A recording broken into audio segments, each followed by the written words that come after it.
I want to talk about unpaid oil and gas property taxes. Following the results of our recent member survey, you folks all know, and all of you participated in, the property tax burden is $245 million for the 2020 tax year.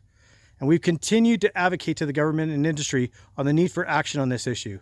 This is a critical issue to all of our municipalities, because not only do unpaid taxes have major impacts on our infrastructure and service delivery, there are reputational risks to the entire industry and to the government.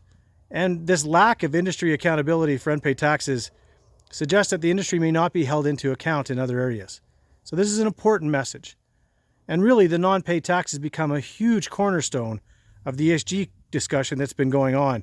And the fact is that this government, and really the industry in Alberta, has always fulfilled their ESG requirements.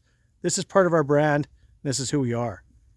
Well, I gotta be happy to say, on a positive note, the Alberta Energy Regulator recently revised Directive 67, which is the eligibility requirement for acquiring and holding energy license and approvals, to include unpaid municipal taxes as a factor, used to evaluate the risk in the issuing of a company license or approval for energy.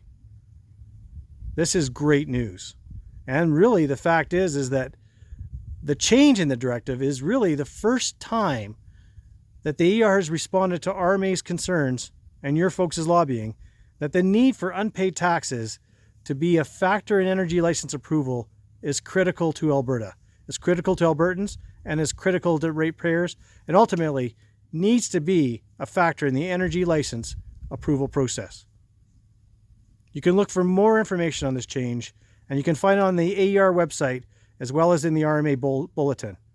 RMA plans to work with the AER to better understand how unpaid taxes will be used to evaluate risk, and how municipalities and the AER can effectively share unpaid tax information.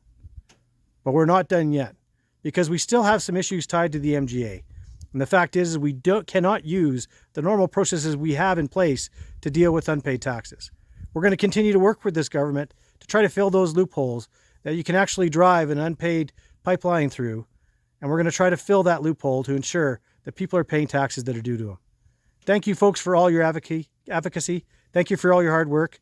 Take care. Thanks.